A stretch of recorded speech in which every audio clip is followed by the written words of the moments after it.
Hi guys, good afternoon everyone. Welcome back for another video. Yes, dito pa rin sa TRD Parts YouTube and Facebook page natin. So quick video tayo sir, pakita ko sa inyo yung ating spoiler.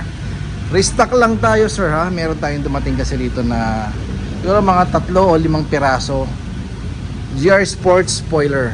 Okay, so quick review lang tayo dun sa lineup at segment ng Fortuner natin since 2016 hanggang 2024 or the latest model, kahit anong variant, iisa ang itsura ng spoiler ng mga Fortuner. Maliban sir sa 2021, 2022, 23 hanggang 2024 na GR Sports. So nagkaroon ng improvement, nagkaroon ng bagong design ng spoiler na Fortuner. Okay, so ito yung sinasabi ko sa inyo na spoiler na to. So konting detalye tayo sa spoiler na to, since GR Sports to, kakaiba sa lahat. So hindi to makikita sa LTD, sa QVG. Okay, so lahat yan pare-pareho sir hanggang 2016. Maliban sa GR Sports na to. Okay, so ang kaibahan nito, unang-una mas makapal na. Okay, so mas makapal na, then may mga design pa siya na tulad nito na parang mga horn or sungay. May mga cut dito na parang may pagka talagang pang spoiler talaga for aerodynamic. Yan. So black top. So detalye ko sa inyo, ang GR Sports spoiler kasi o GR Sports variant kasi na which is equipped nga ng ganitong klaseng design na spoiler, two-tone. Okay, so ngayon dumarating sa atin to from the factory, walang pintura, parang gray ang itsura, gray ang factory paint niya. So bare talaga. So option na lang 'yan ng buyer o ng seller sa mga gustong mag-upgrade kung black or gray, white or freedom white ang Fortuner nyo, tsaka natin pipinturahan. May additional tayo doon. Okay, so ang spoiler natin sir is 15,000, wala pong paint. Okay, so may option kayo since two-tone siya.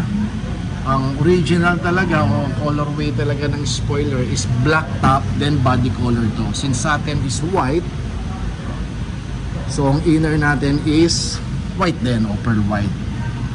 Okay, so kung gray yan, black top, then gray ito. Ayan, ito mo. So mas makapal talaga siya. So makikita, mapapansin mo ang pagiging sporty niya since nilagay nga siya doon sa top of the line na GR Sports natin. Yan. So once again, this is applicable sa lahat ng 2016 hanggang 2024 GVQ LTD. Okay? So GR Sports is ito na yon. Okay? So hindi kasama yung ilaw. So transfer lang ngayon yung third brake light nyo dito. Okay, so same pa rin naman ang ginamit ni Toyota dyan. So definitely magkaiba na ang design o ibang-iba na ang design nito kumpara doon sa existing na spoiler nyo. Okay, for the price of this is 15,000, wala pong paint, walang installation. Okay, so may konti tayong additional for kung gusto nyo papinturahan sa atin at gusto nyo tayo magkabit, pwede po. So just comment and send us a message or call. Meron tayong number dyan, papakita ko, may Viber at WhatsApp yung number natin, active po yan. Lalo na dun sa mga nasa Middle East o dito sa Southeast Asia, yan, pwede tayong ma-reach sa WhatsApp. Yan, mas madalas nilang gamitin yan. Okay, so yun lang. So papakita ko sa inyo yung itsura ng Bear or yung 15,000 na presyo na binibenta natin. Yan, nandiyan sa screen nyo. Yun yung mga wala pang paint Okay, so just keep safe everyone, and that's all. Don't forget to subscribe sa YouTube channel natin sir, dyan sa Facebook page. Bye bye.